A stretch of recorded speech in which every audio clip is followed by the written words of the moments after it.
स्वागत है इस नए विश्लेषण में। सीधे शुरू करते हैं। आज हम एक ऐसी प्राचीन पहेली की गहराई में उतरेंगे जिसने सदियों से बड़े बड़े इतिहासकारों को हैरत में डाल रखा है। जरा कल्पना कीजिए, अलग अलग महाद्वीप, विशाल समुद्र और एक दूसरे से बिल्कुल अनजान प्राचीन सभ्यताएं, फिर भी उन सबके पास एक विशाल प्रलय यानी ग्रेट फ्लड की बिल्कुल एक जैसी कहानी मौजूद है। एक ऐसी घटना जिसने मानो पूरी दुनिया को ही जलमग्न कर दिया था। है ना कमाल की बात? अब ऐसी हैरत अंगेज समानता देखकर जहन में सीधे एक बहुत बड़ा सवाल उठता है। क्या अलग अलग संस्कृतियों में अचानक मिलने वाली ये एक जैसी कहानियां सिर्फ एक इत्तेफाक है या फिर ये किसी सचमुच की ऐतिहासिक घटना की एक साझा स्मृति है जो मानवता के दिमाग पर हमेशा के लिए छाप गई। आज इसी रहस्य की पड़ताल करेंगे और उस सच्चाई के करीब पहुंचने की कोशिश करेंगे जो इन कथाओं के पीछे छिपी हो सकती है। ठीक है, आइए आगे बढ़ते हैं। इस पड़ताल का रोड मैप कुछ ऐसा रहेगा। पहला, महाप्रलय का रहस्य। दूसरा, सार्वभौमिक कथा। तीसरा, 3 प्राचीन कथाएं। चौथा, ये समान क्यों हैं। पांचवा, मिथकों का विज्ञान। और आखिरी, छठा, मानवता की साझी याद। चलिए शुरू करते हैं। भाग 1, महाप्रलय का रहस्य। ये अपने आप में एक वैश्विक पहेली है। प्राचीन भारत से लेकर मेसोपोटामिया तक और वहां से बिब्लिकल भूमि तक की सभ्यताएं, जिनका आपस में शायद ही कभी कोई सीधा संपर्क था, वो सभी बिल्कुल एक ही विनाशक घटना को इतने व्यापक रूप में कैसे याद रखती हैं। इस चित्र को देखकर इस घटना का पैमाना समझ में आता है।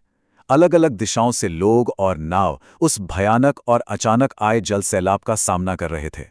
ध्यान देने वाली बात यह है कि यह सिर्फ किसी एक कबीले या भूभाग की कहानी नहीं थी, बल्कि लगता है जैसे पूरी दुनिया इस कहानी का हिस्सा बन चुकी थी। भाग 2, सार्वभौमिक कथा। इस रहस्य को सही से सुलझाने के लिए सीधे किसी एक संस्कृति पर जंप करने से बेहतर है पहले हम उस मूल ढांचे को समझ लें। उस ब्लूप्रिंट को पकड़ना जरूरी है जो इन सभी कहानियों में बिल्कुल एक जैसा है। और वो यूनिवर्सल ब्लूप्रिंट लगभग इन 5 कदमों पर टिका है। पहला कदम है एक दिव्य चेतावनी, जहां किसी नेक इंसान को आने वाली प्रलय के बारे में पहले ही आगाह कर दिया जाता है।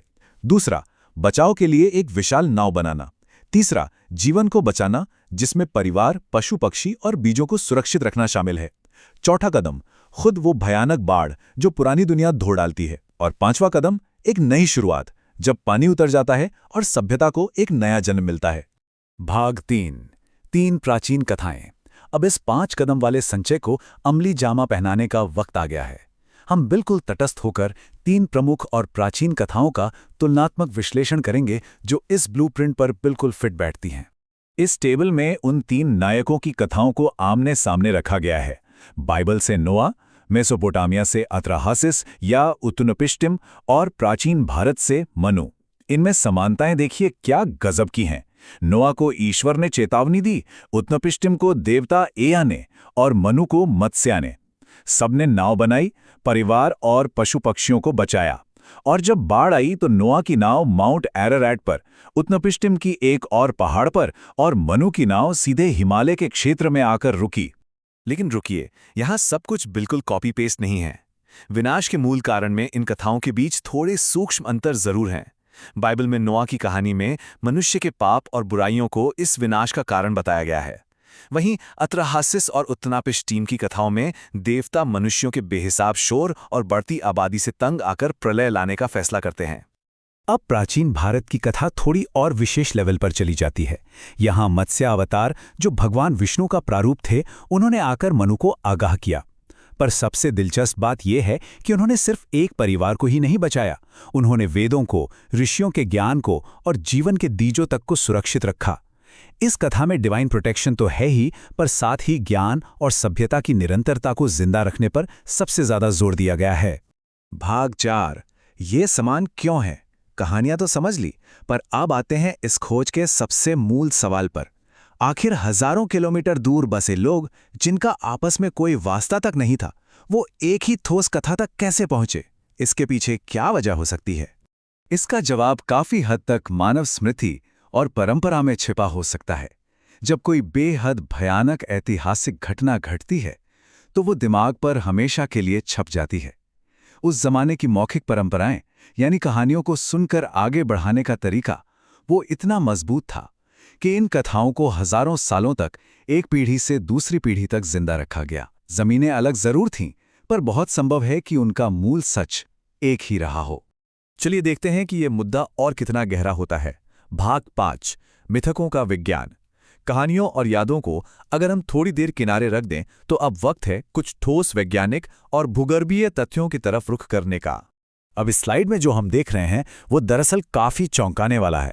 एक ठोस ऐतिहासिक टाइमलाइन सामने आती है। करीब 12,000 साल पहले आइस एज यानी हिमयुग का अंत हो रहा था और बर्फ तेजी से पिघल रही थी, जिससे पूरी दुनिया में समुद्र का जलस्तर अचानक बढ़ गया। इसके अलावा लगभग 5600 BCE में ब्लैक सी डेल्यूज थियरी भी आती है, जो एक विशाल बाढ़ का जिक्र करती है।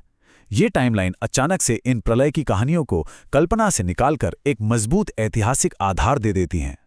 वैज्ञानिकों के पास और भी कई जबरदस्त ठोस सिद्धांत हैं, जैसे कि टेक्टोनिक प्लेट्स के खिसकने से आई मेगा सुनामीज, जिन्होंने समुद्र के किनारे बसी तब की सभ्यताओं को पूरी तरह तबाह कर दिया हो, या फिर किसी कॉमेट या एस्ट्रॉइड के टकराने से जलवायु में अचानक आया कोई भयानक बदलाव।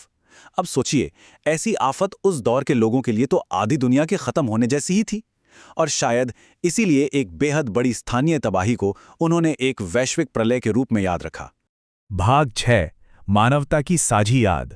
अब वक्त आ गया है इन सभी कड़ियों को जोड़ने का। कहानियां, तथ्य और विज्ञान मिलकर जिस शेयर्ड मेमोरी को बनाते हैं, आखिर उसका सबसे गहरा और आंतरिक अर्थ क्या है? यहां सबसे जरूरी बात यह निकल कर आती है कि कथा चाहे जो भी हो, संदेश बेहद बड़ा और बिल्कुल साफ है। हमारे पूर्वज प्रकृति की उस भयानक ताकत को बखूबी समझते थे। ये कथाएं बता रही हैं कि सभ्यताएं बनती हैं और रातों रात मिट्टी में मिल सकती हैं, लेकिन ज्ञान हमेशा आगे बढ़ता है। प्रकृति का आदर शाश्वत है और ऐसे मूल सच को किसी एक किताब की सरहदों में कैद नहीं रखा जा सकता। और इसी बात पर स्रोतों से ली गई एक लाइन काफी असर छोड़ती है। This is not just mythology, this is humanities shared memory. प्रलय की कहानियां अलग अलग जरूर हैं, लेकिन उन सबका एक ही संयुक्त संदेश है। जीवन की रक्षा करना, धर्म के रास्ते चलना, ज्ञान को सजोना और सबसे अहम, इस प्रकृति से हमेशा सम्मान के साथ पेश आना। इस पूरे विश्लेषण को समाप्त करते हुए यहां एक ऐसी चर्चा उठती है जो हमें सोचने पर मजबूर कर देती है। अगर वो प्राचीन सभ्यताएं जो उस दौर में आखिर इतनी उन्नत थी, प्रकृति के आगे इतनी जल्दी नष्ट हो सकती हैं, तो ऐसी कौन सी प्राचीन और अनमोल समझ है जिसे कल आने वाली किसी नई विपदा से बचाकर रखना हमारी सबसे बड़ी जिम्मेदारी होनी चाहिए? यह एक ऐसा प्रश्न है जिसका उत्तर ढूंढना शायद आज सबसे ज्यादा अहमियत रखता है। आशा करते हैं इस प्राचीन रहस्य की पड़ताल में काफी कुछ नया जानने को मिला होगा। जल्द ही मिलते हैं एक और नए विश्लेषण में।